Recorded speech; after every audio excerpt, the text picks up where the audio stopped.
Welcome to the Norfolk UNordinary podcast. I'm your host, Dan Johnson. And on the Norfolk UNordinary podcast, we talk to amazing people in our community here of Norfolk County. And we talk to them about the amazing things that they do, sometimes behind the scenes, sometimes out in the open, but they do them out of a conviction to make our county a great place to call home. And we are super duper excited to have really a special sort of event today on our podcast, and that we have someone infiltrating our podcast from outside of Norfolk County. But this woman, Nicole, from New Jersey, I believe you're living right now. Pennsylvania. Okay. All right. From Pennsylvania. Her and I both just ran the Boston Marathon on Monday morning, afternoon. And so, man, I thought, what a way for me to be able to share a little bit about what happened in my event on Monday, than to bring on a guest who also ran the marathon, but also has a lot of similar things going on in her life that I have, that my family has going on. And even I would probably say beyond what my family is even going through. Not that it's a contest. It's not a contest or a game that either of us want to be in. But we are sort of journeying through life in a similar way. And so I thought it'd be great to chat with Nicole today. So Nicole, welcome to the podcast. How are you doing 3 days post Boston Marathon, 42.2 kilometers, 26.2 miles? How are you feeling, and how's the body doing? Oh, well, first of all, thank you so much for having me on. This is very exciting. It's my first podcast. So nice. I'm happy to be here. And I'm doing really well. Surprisingly, the first 2 days I was really tired, just, completely exhausted and wiped out, and my legs are sore, but I really can't complain much beyond that. So I'm grateful for that. Wonderful. How did you get to and from the marathon? Did you fly, drive? How far away are you? So I drove, and I would say it's like 5 or 6 hours from where I am in Bucks County, Pennsylvania, to Boston. Wow. Now, the average listener who doesn't know maybe too much about the Boston Marathon, other than that it's a marathon, it's a huge event. You could argue that it's the most popular marathon in the whole world, and it's also one of the most difficult to get into.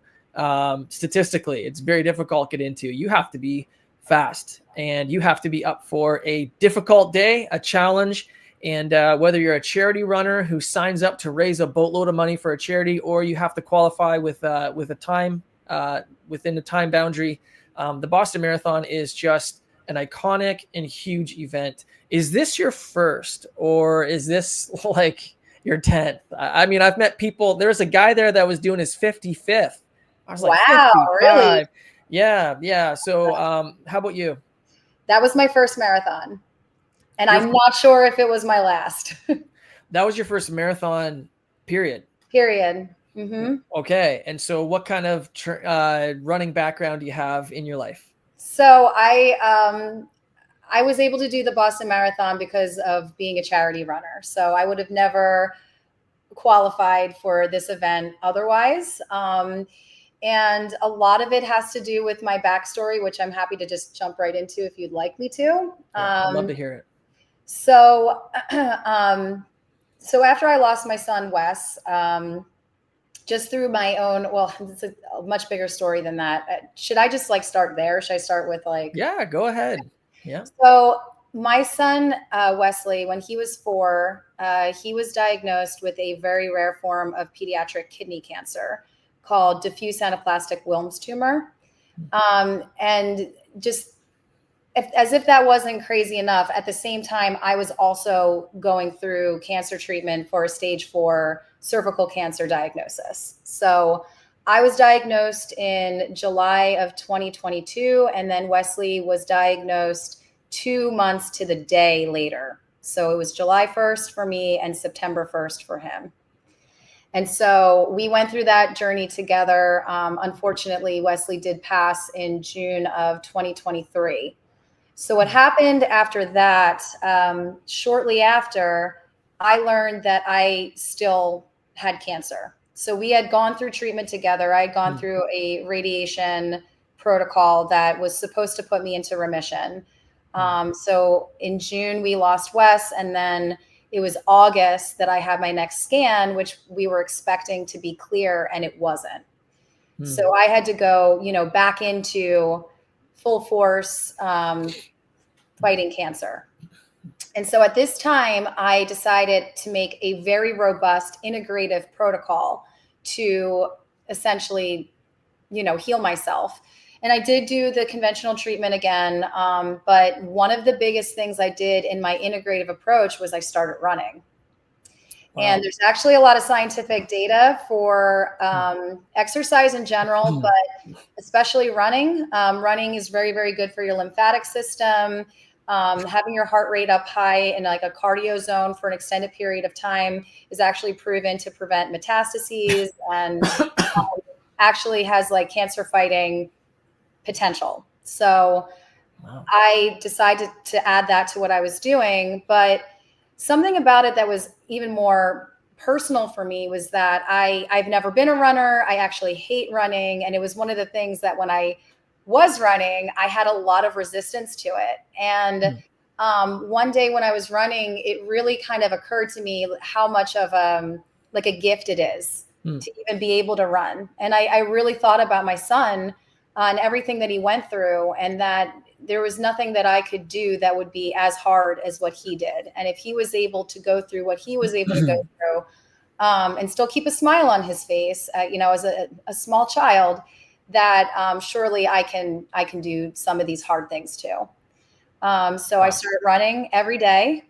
And at that time, I got involved with, I was connected to an amazing foundation called Where Angels Play. And they build playgrounds for children who are lost in all kinds of ways. It isn't necessarily cancer specific. But they built Wesley a playground. That was a wonderful thing. And to help raise money for that, I decided to do what I called memory miles, and that I would run. My goal was to run 292 miles, which was one day for every day of Wesley's cancer journey, from diagnosis to his transition. So I asked people to just, support me by sponsoring memory miles. And for every one of those miles, those funds were given to Where Angels Play, as they built his playground. So that is the backstory to how I got into running. It was always to honor my son and to contribute to my own healing journey. One really interesting anecdote about that is there was one day where I was running, and I don't know if you get this, maybe you can share this with me about your running experience, but when I'm running, it's very good, like with mental clarity and creativity. And I don't know, it's very, very good for my mind. And I get, ideas when I run, and I get clarity on different things when I run. And there was one day that I was running where it came to me that I really hope someday I saw myself crossing a finish line. Wow. And at that point I had never, I had run one half marathon many, many, many years ago, but nothing since then. But I had that experience of seeing myself finishing a race, crossing a finish line, having that be something that I could give to Wesley, to his memory. And I had that thought, and I kind of let it go. And then the opportunity to run the Boston Marathon came up months later. Yeah. So same foundation. So amazing. First off, your whole story is obviously awful. I'm very sorry on behalf of anybody watching, tremendous on you to persevere and to fight. Obviously, I can't imagine. And I say that as one of those people that people say all the time to me, I can't imagine. And so we are those people that most people say, I can't imagine how you. And so, I can't imagine how you endured the obviously difficulty of loss and grief, and then the tragedy of your own health. And so,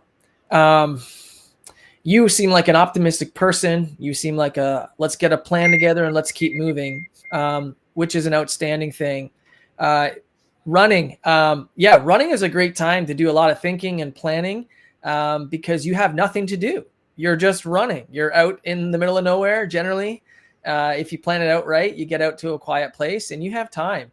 You have time to think. And whereas I think that you're a fairly busy and person and you're probably forced to be doing a lot of multitasking all the time. And when you're running, you can't really multitask with your brain. You can only think about one thing at a time. And when you're running, you can get locked into one thing and really think it through, work it through. Maybe you have a difficult problem and you have time to work through all the options, all the ways to resolve it. And if they're, depending on how long the run is, you might come away having solved the problem that you never would have because you just wouldn't have had the time. And so I think that's amazing that you were able to incorporate running into your life because, yeah, it does have. People say, well, what profit does exercise have at the end of the day? And well, one of the profits it has for your body is it strengthens you and it makes you healthy. And your physical body being in shape allows you to then continue and do other things with your life, with your heart, and with your hands and your feet. And so I really think it's admirable that you brought running in, even when you didn't necessarily like it or enjoy it, as part of your holistic approach to healing and recovery and everything. And so good on you. And that's inspiring, hopefully, for other people that are hearing. At what point did you consider or specifically choose the Boston Marathon and raising money for Wesley's Playground? Okay, so the Boston Marathon. So Wesley's Playground was finished being built in September. And then it was in January that I got the phone call about the marathon. So a few months later. So the founder of Where Angels Play, his name is Bill Lavin. He's a wonderful, wonderful person. He called me in January and they had remembered that I'd done the memory miles. Granted, I was, not a professional runner, not a professional athlete, just trying to raise money for this foundation and to honor my son, really, and, for my own healing. But he works with another foundation called the Victoria McGrath Foundation. I can talk about them too. But this foundation had a team for the marathon with an extra bib. And the cool story about this bib is that it was donated from one of the survivors of the Boston Marathon bombing. So just layers and layers of this story. Just lots of really good people connected, doing lots of really good things. But so the Victoria McGrath Foundation, sometimes they work together, the foundations do. And so they were helping to raise money for Where Angels Play. And they had the bib and they asked Bill, do you know anybody? And he thought of me. And I love this part of the story because I think he had mentioned it to his family members and they were like, she doesn't run like that. You can't, don't put that on her. She, I'm still, full disclosure, I'm still going through cancer therapy. So every 3 weeks I'm still getting immunotherapy and, I'm still not quite out of my journey with that. So when he brought that to his family, they were a little skeptical and they were like, maybe you shouldn't put that kind of pressure on her. And then he's like, oh, I'm just going to call her and I'm just going to see what she thinks. And when he called me and said that it was there, it was the easiest, full body, yes ever. And he was like, hey, Nicole, if you need a day to think about this, I was like, I don't need to think about this. I want to do it. I just knew right away that it was, an opportunity of a lifetime. And I knew that I wanted to do it. And I remembered that I had that idea of crossing a finish line. And to me, it was there it was it came full circle. And I started training the next day. Wow. Where is Wesley's Playground relative to you, where you live? So I'm in Bucks County, Pennsylvania, which is 40 minutes outside of Philadelphia. And the playground is specifically in a town called Wrightstown at the Grange Fair. Okay. So how far is that from you? We're on 10 minutes. Oh, 10 minutes. Okay. So they were planning to build it and then they ended up naming it for Wesley. Is that correct? Well, they built it for Wesley. They built it for him. Okay. The whole thing. Amazing. It's a beautiful playground. They incorporated his handwriting and his drawings, his picture. It's, you know, it's a playground that's dedicated to him. So Wow. Okay, so you're running this Boston Marathon to honor your son, and you know, to part of your health journey and getting better. You know what? You should have spoken at the expo with me. I was invited to sit on a conversation panel at the expo, and I sat with two other people, and there was a host, Lorna Campbell, one of the main Boston Athletic Association sort of directors, I think in their media relations side of things.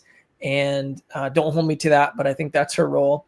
And she reached out to me and asked if I'd be willing to sit on a panel and basically sort of answer questions about, you know, the session was called Bouncing Back to the Boston Marathon, and, you know, overcoming what's going on in life through training, running, and specifically, you know, training and running for the marathon. And the other two people on the panel, one gentleman, Tom, I won't say his last names. I think it's Tom O'Keefe, but he had a kidney donated to him. So he has a third kidney sitting in his abdomen, wow. which is where they put a kidney, I guess.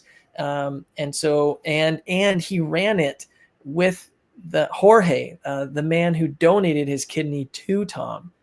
And Tom, the reason Jorge is running the marathon is because Tom runs an organization, I think it's called Stride for Stride, where they basically raise money for those with lower economic status that wouldn't never be able maybe to get to the Boston Marathon. And they raise money to get a bib, maybe a charity bib for people like that. Like, just so cool. And I was honored to chat with him. And he is obviously overcoming and using running and marathoning to, you know, overcome and continue in life. And then there's another woman, Carrie Bradshaw, who had a double hip replacement. And I think she believes, and I think it's that she's the first double hip replacement recipient, whatever you want to call it, to ever finish the Boston Marathon, maybe even a marathon period. That's pretty incredible. And I could see that you would have fit nicely on that stage as someone who looked at where you were in life and said, whatever it takes, I'm going to do. I don't even like this, but I'm going to do it. And so good on you. Like, I'm just super proud of you and thrilled for you to have done that. But let's talk to the person that has no context of 42.2 kilometers of running. How long did it take you? And at what point were you like, okay, the Hallmark version of this story is over, and this is just pure suffering, and what am I doing here? And I'm never doing this again. When did you hit that spot? Because everyone hits that spot. Doesn't matter how fast or slow you are. Right. Okay. So this is kind of, I have to talk about my training just a little bit for this one. So throughout my training, I had knee issues, like just yes, IT band. I remember seeing that. Yeah. IT band issues that were like very, very painful. And it started on the right knee, and I did all the things that people recommended. I went to physical therapy. I changed my shoes. I, you know, did the weight training. I did everything I could, and I fixed it. And then on the next training run, the left knee went, and I was like, really? So this issue with the IT bands, it would like prevent me from upping my mileage too much. I think that's what causes it outright, is that when you up your mileage too much too quickly, you can get the IT band issues. You can get every issue when you up your mileage too quickly, which is always the challenge in marathon training. Your body's not meant to run that far. I know. What are we doing? Who came up with this? Well, some Greek guy 2,000 years ago, right?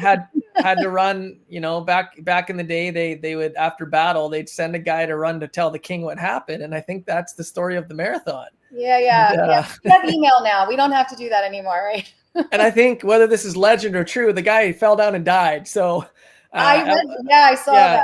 Yeah. Anyway, so tell me, how did you journey? So with these, you brought injuries coming in, and everyone brings injuries coming in. I know. And I so was getting really like kind of worried about it though. Like in the weeks leading up, like it just wasn't getting better. And so I guess like the longest training run I had done was 13 miles. It was a half marathon. Um, I was really hoping to get up to like 15, 16, like it just didn't happen. And so I was like really worried. And at the end of the 13 miles, like my legs were really in a lot of pain. Um, so I had this feeling though, that the day of the marathon, just somehow, some way, like it just it wasn't going to happen. And I don't know why I felt that way. Because I was like, I'm going to get across that finish line no matter what. And lo and behold, marathon day, no IT issues. Make of that what you will. But I actually like, I think the irony of it is like, I actually wasn't in pain running the marathon. The training was terrible. That's right. The training was awful. Did you, did you taper a little bit? I didn't even have the chance to. It was Okay. like I did 13, and then the next week I guess I did. I did like 6 miles the following week after that, and even that was really painful. And I just kind of was like, hey, I did what I could, and we'll just see what happens. But yeah, so like going into it with knee issues, like a little bit under prepared, and didn't follow the training plans the way that a lot of other people did. And I kind of knew it was going to come down to like the grit, but that's what it's all about. Yeah, it sure is about the grit. Cool. Well, your story is fantastic. It's really, really inspiring, and it's great to hear. Just that you still went to the start line knowing I'm probably, not only is everything in my life a disaster and hard, but now I'm not even prepared to do the one thing I'm to do today. And that's a lot of stress and anxiety for any marathoner, because it is a daunting day, a daunting event. There are 1,000 things that can go sideways, and 900 of them do during training. We're not elites, we're not pros. We have lives, and it's hard to dial in everything you need: nutrition, rest, training, physio, maintenance. It's not possible to get everything dialed. So tremendous on you. So at 13 miles, you're like, okay. And then what carried you through? So I saw a few of your Facebook photos, meaning it looked like you stopped for some photos. So it looks like you really enjoyed. I don't know if that was the first half, second half, but did you approach the race at the start line like, you know what, maybe I'm meant to be an Olympian? And because that's how everyone approaches the first, oh, it's downhill, I'm just going to see what happens. Or at what point did you maybe really adjust or begin taking in the environment more? How did certainly the last 13 miles play out? So to answer a previous question, my time was 5 hours and 46 minutes. And I just want to say that I couldn't be more thrilled that's how it ended up. So I obviously wasn't going for any personal, like, record breaking anything. I just wanted to finish, and I wanted to finish in 6 hours because I wanted it to be like an official thing. So with the Boston Marathon, it was the finish line closes at 5:30. You've got 6 hours to do it, and if you don't, like, you cross the finish line, you still get the medal, but you're not necessarily on like the official finishers list. And I know that's not why we do this. There's obviously like way bigger reasons that we do this, but for me, like I wanted to be on that list. Even if it was like last place, I just wanted to be on it. So I realized that I was moving along at a pretty good pace, and it seemed like I was going to make it. And so I did take some time I took a picture at the top of Heartbreak Hill. I took a picture at the beginning of Wellesley. And that's because we had T-shirts made that said running through Wellesley for Wesley. Oh, so that was beautiful. Like a little connection there. And yeah, I didn't take it too seriously, other than just really wanting to make it there on time. So. Wow. Okay. Random question. Training and running, obviously you don't really have a cancer idea of what your body was like running because you had never really, excuse me, been a runner, but could you feel the effects of cancer in your body as you were running? That's a very weird question, but I'm just more curious. Like, yeah. That's a very interesting question. No, I Wow. actually feel when I'm running, I feel healthy. I feel my vitality. You feel I strong. You feel feel strong. You strong. feel in control. You're accomplishing. Yeah. I think you hear the words that the expression "mind over matter," Yeah. and obviously that can be taken way out of proportion. But I think in single day events or in a moment of where you really need to bring out of your physical body something exceptional, I think mind over matter, and I think you probably had that experience. And I think there was a lot of things in both your mind and your physical body that propelled you to that. Your love for your son, his whatever his presence was with you, the community behind you, the training you did put in, the tenacity and determination you have, all those things allowed your mind to persevere and push you through the day. So good on you. Thank you. It's interesting that we're talking about what running can do, like in terms of like making you feel strong and vital and all those things. And it reminded me that another reason that I started running. So when I came back with that recurrence, and this is a stage 4 diagnosis, so like there's a lot on the table, and things can get really scary, and your mind can go to dark places because it's serious. I knew that for me personally, I had to keep my mindset positive, and I had to keep my eyes on the ultimate goal, which was healing. And Hmm. I'm somebody who actually, I really do think that our thoughts matter, like how we feel matters. Hmm. Keeping optimism strong and strong, like that can have health outcomes. So I knew that was going to be part of my approach to Hmm. healing. And so whenever I would run, I would see it as something that's very life affirming. Hmm. So it was, did you feel the effects of cancer? It's actually the opposite. I Hmm. would run and I would talk to Hmm. myself, and I would say things like, I can run 3 miles. Somebody who can run 3 miles is healthy. Somebody who can run 3 miles is strong. Somebody who can run 3 miles is not declining. They're not getting more sick. They're getting better. Hmm. And this is the kind of self-talk that I would have when I would run during that summer, before Wesley's Playground was built. It was actually like really helpful. It had nothing to do with cancer, and it had everything to do with being healed. So Wow. Personal question. Do you have other children? I have 2 other kids. Yep. Wow. Can Uh, you tell Lucy us about them? Yeah. Sure. Lucy is 10 and Aiden is 3. So, Wow, Lucy and Aiden. Cool. I love names. Thinking about what's the story behind those two names, Lucy and Aiden.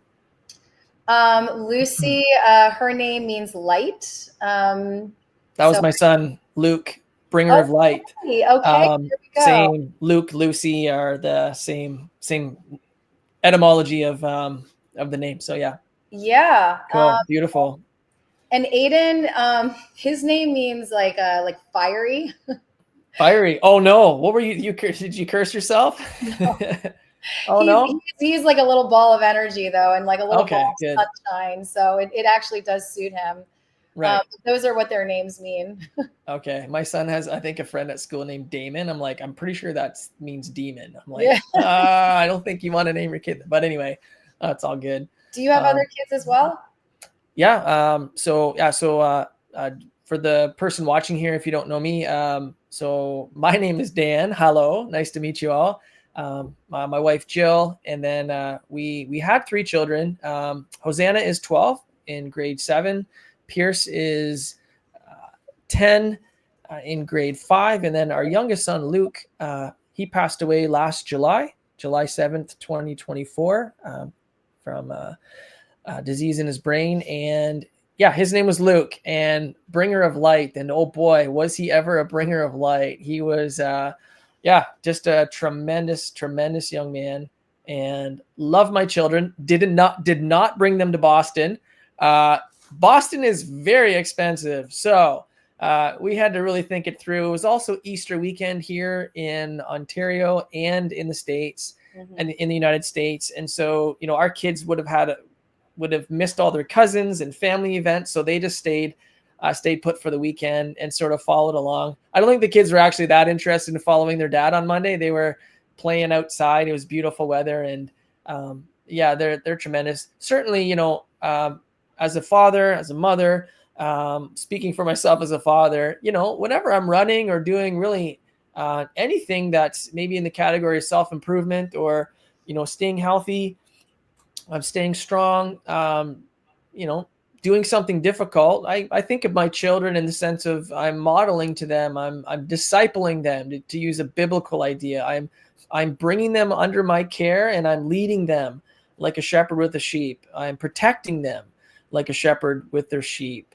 I'm disciplining them even if they're wayward. And so I really see even my fitness and pursuing, and whether it's competing or coaching or whatever, I think my kids are watching, and I want to set an example, a healthy example, meaning it's not everything. Winning, accomplishing, achieving, it's not everything. In fact, I would say people like you and I have experienced that life can go absolutely how you could never even imagine. And in fact, when you're a child growing up, you see the world with these just perfect sort of lenses of the ideal thing that's awaiting you. You just do the right things, and you're going to have this, that, and the other thing, and then all of a sudden, bang, and so it's not necessarily the good and the outcomes that are where the real satisfaction or contentment or joy or peace is found in life. It's actually it's got to be somewhere else, because we can fail, succeed, and have tragedy.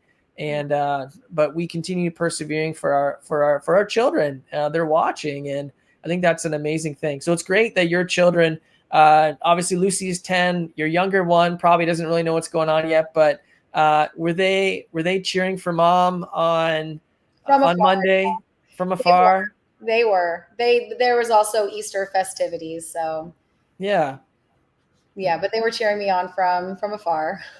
Wonderful. Well, can I ask like what you're going to do now? Because, I have like a busted ankle, so I can't do anything now for a little bit anyway. But what's next for you? What's the next step?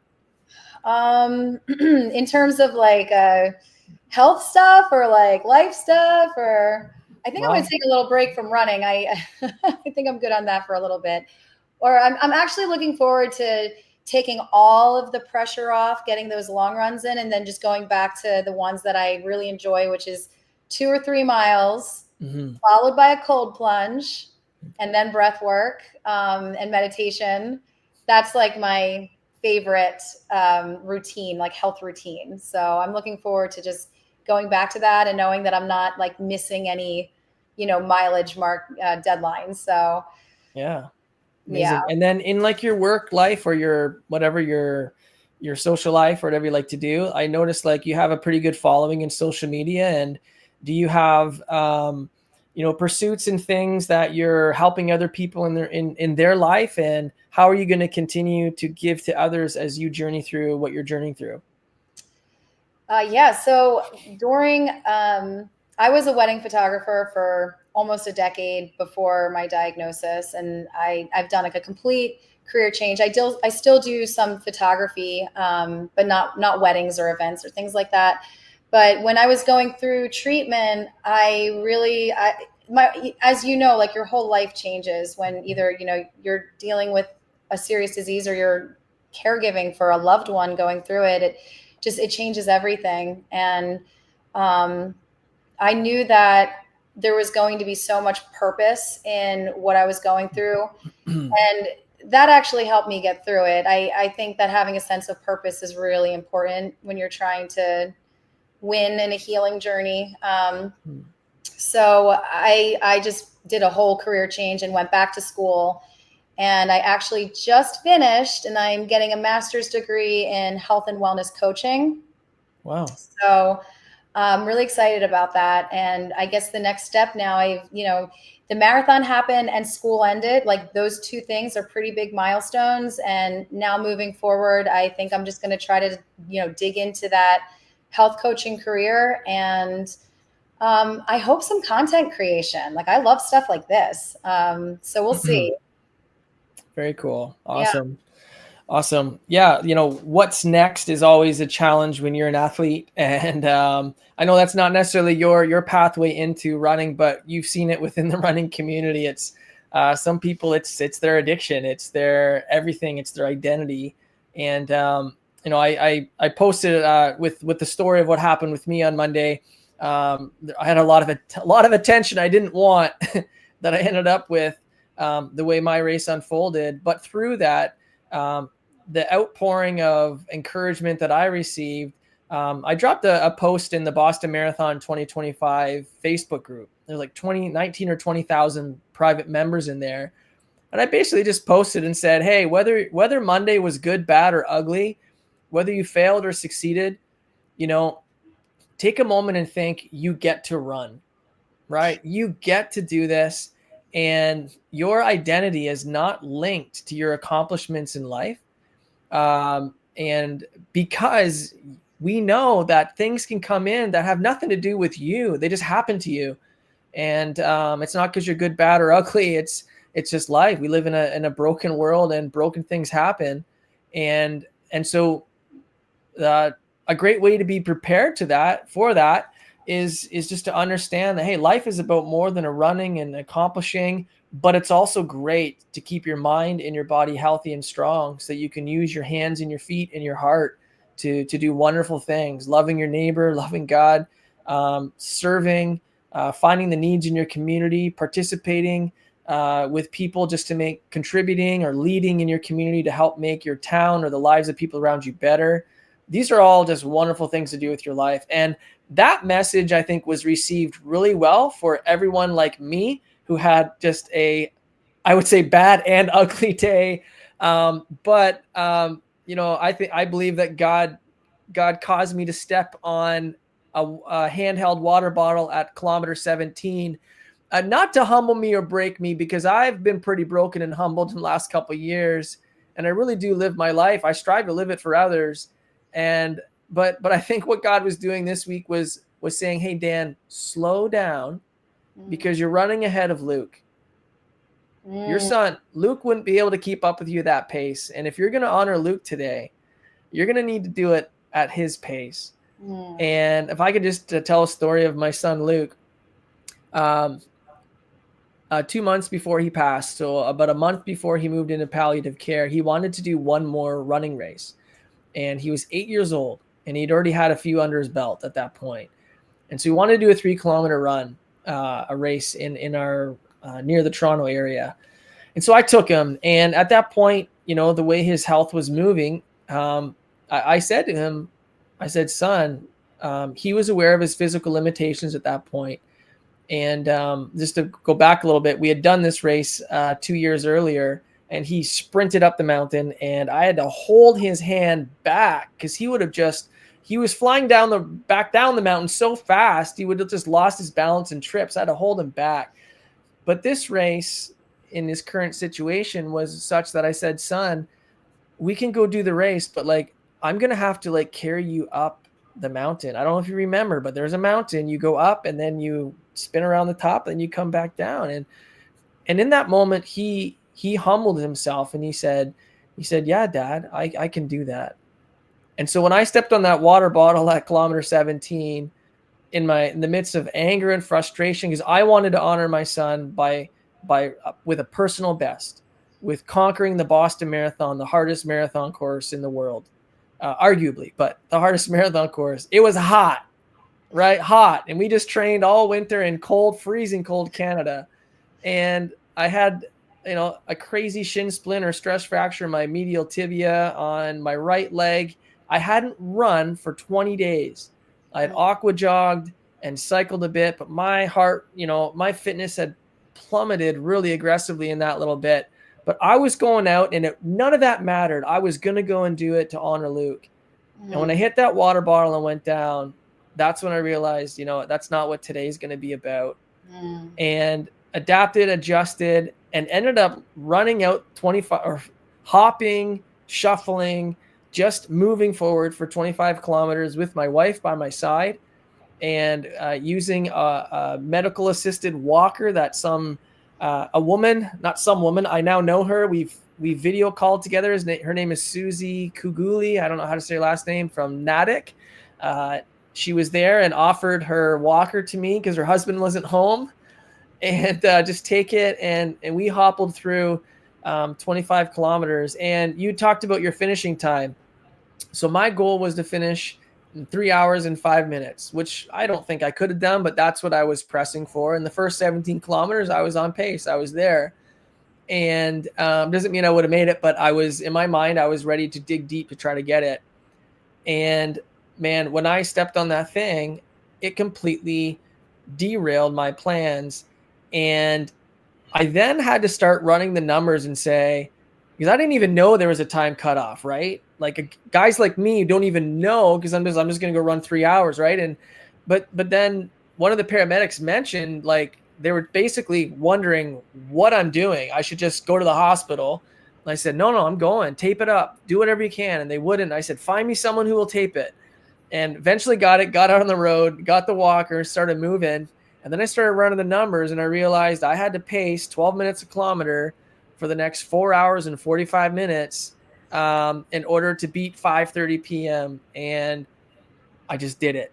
I did it, and it didn't matter. We just went out and did it. And it was, yes, it was humbling for me, because I was very determined to have a day, and it was a wrestle for me. And we do deal still with disappointment, even though, we have an ideal version of how we would do it with virtue and, with great character. But man, it was still a struggle to embrace that role, to embrace that. And it just ended up being a tremendous blessing to others along the day.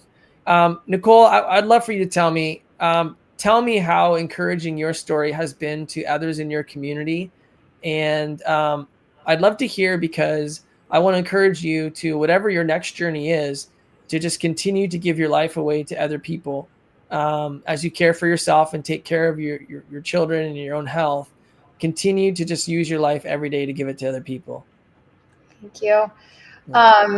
Well, so the encouragement of my story, well, it kind of connects to, as I was listening to you talk about your experience on Monday, there's been so many times in my journey with with cancer and grief and loss. And there's so many times where I've been humbled to find that things that I thought I was supposed to, power through and do myself, and like, I'm going to be the one to fix this. It ended up taking like a community, and like one of the biggest lessons that I've learned through all of this is that just the importance of community, and how like none of us are actually alone. And most goals, like, you really do need the support of others. And I just see so much of that in your story from Monday, that your story is now the story of many people. What a blessing it was for the lady to have the opportunity to offer you the walker. That's now something she gets to carry with her. That, probably that's like a marathon memory she'll never forget. It could have been a regular marathon Monday. That's great and fun. But now here's one where she did something that really meant something, and your wife got to be with you, walking you to the finish line. It's just, I get kind of choked up thinking about it. It just makes the story so powerful. And it just seems to me like that's the way that Luke probably would have preferred it, that it was about, people coming together. And that connects to my story, because I think the encouragement that I've seen so much of the community coming together.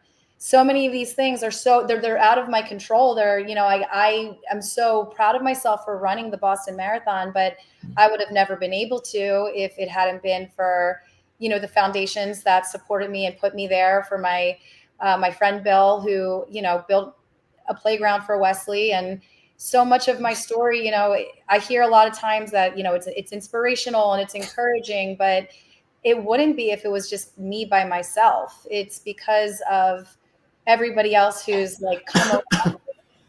and everybody else who's loved Wesley and has given their love and support to me, that's what gave the story legs to begin with. It was never just me on my own. And so, because of this, like Wesley had a circus, which was amazing. The whole community came together for it. It was the idea came from a friend. She thought of it. She planned it.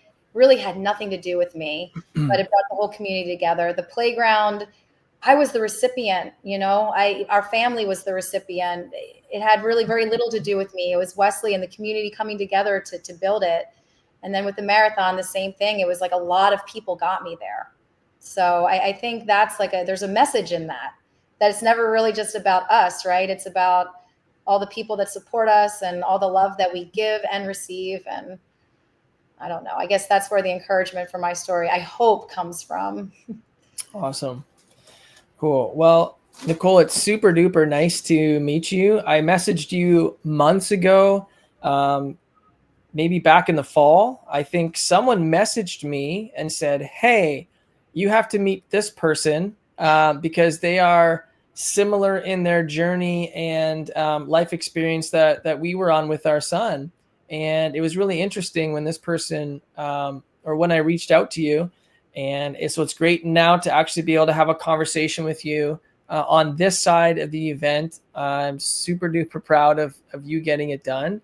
And so let's say there's someone listening to you here today, and what sort of last couple maybe encouraging things you want to share to maybe healthy people that aren't journeying through life maybe the way you are? What sort of perspectives do you have? Maybe you want to share. I'll give you an example of how I would answer that question is years ago, I had a mentor who asked me, he asked me a question and said, come back in a week with the answer. And so he asked me, what would you want written on your gravestone? Right. Your life is ended and you're gone, whether that's young, old, or in the middle. And, what would you want someone to say about you on it? And so I thought I had the answer right away, but it took a week, like he said. As a good student, I didn't rush, took the time, but my answer didn't change. And I just said, this man gave his life away. This man gave his life away. For me as a Christian, as a follower of God, that is the story of God. He gave his son away, Jesus, when he died on the cross to pay the penalty for our sins. We just celebrated that at Easter. He rose again from the dead. He lives today, and he offers his life, eternal life, to those that follow him and trust and believe in him. And so in the same way, I follow Jesus with my life, and I want to give my life away and give it to others. And I don't say that to set you up to have to say something greater than that or equal to that or less. I don't want to. I just want to give you that because, I've certainly learned, you've learned about the brevity of life. Life is a vapor, and we pursue sometimes huge things that take a long time to accomplish, but day to day, plugging away, this is sometimes the greatest things we do is just the smaller things behind. And so for me, continuing to give my life away to others is important. And so for you, the listeners, the healthy, the Boston Marathoners who will probably stumble into this video at some point in the months ahead, what would you say to them as they go back to work, go back to life? And what words would the wise Nicole offer to others? Oof, put me on the spot over here. Yeah. I don't know. I guess at the core of everything that I've gone through, the word resilience really comes up, and that there's always an opportunity to find beauty if you choose to look for it. Even in the worst places that, we always have a choice. And so I guess I would just say, whenever it's possible, whenever you're able to, just choose beauty and choose truth and choose the light. Love it. Well, Nicole, super nice to talk to you today. You and I had no prep for today. I called you about 3 hours ago and said, hey, and my take from your response was you're not a spontaneous person, which is good. I need people in my life that are better planners than I am because I enjoy being spontaneous. And but I really appreciate you coming on here spontaneously with really no planning. I think you did a great job telling your story, the story of your son and the way you honored him, and all the best to you. I'm going to spend some time just praying for you once this is done. And I'm going to share you and your story with my church on Sunday. And I'm going to try not to spend my 30 minutes of my sermon telling my Boston Marathon story, but my people are going to want to know. And so I'm thankful that I've gotten to meet you and know you. And man, I pray that God blesses you and heals you and gives you just an amazing legacy to leave in the community that you're in there in Pennsylvania. So, and maybe next year, I'm going to try to put a team together. I am not running the Boston Marathon. I've been there, done that. There's other things I want to do with my life. I love so many more things than running. And when you run, there's so many things you can't do. And so this is pretty much tying a bow on this journey for me in running. But, and everyone that knows me is like, yeah, right. But I'm going to try to do the best I can. But I'm actually going to go down to Natick next year. I don't even know how to pronounce the name, Natick. And I'm going to sit and watch the race with the woman that gave me the walker. Oh, And I love that. That's so beautiful. Yeah. See, you get it. You get it. Yeah. And you know what? Purpose. And I invite you to come and sit with us and cheer it on, because what a day it will be, to sit there and have a beverage and meet some new people. And man, the Bostonians, the New Englanders, whatever, they are just wonderful people. And I'd love to just sit down and actually spend some time with them. And so I invite you to come next year. What do you think? On the spot, will you commit to come no matter? Yes, I would. I would do that. Oh. I'd like to see it from the other side, like. Yes, that's right. That would be great. Yeah. And probably a couple hours in the race, you're going to be on your phone. How do I register for the 2027 Boston Marathon? You'll be pretty motivated. So, okay. Well, I'm going to hold you to it. Maybe we'll get 10, 15, 20 other people that have stories. There are so many people, by the way, thousands of people that have stories like us that just ran the Boston Marathon. Maybe not as extreme, but they're all there. And maybe we can get a group together and watch it and celebrate together. So thank you for your time, Nicole. Thank you for being unordinary. I'm sorry you don't get to live here in Norfolk County where I live, but where you live is probably great, and you have a lot to do in your community, but you are unordinary. And that's why I wanted to chat with you today. So thank you for encouraging us and inspiring us, and all the best to you in the days ahead. Thank you.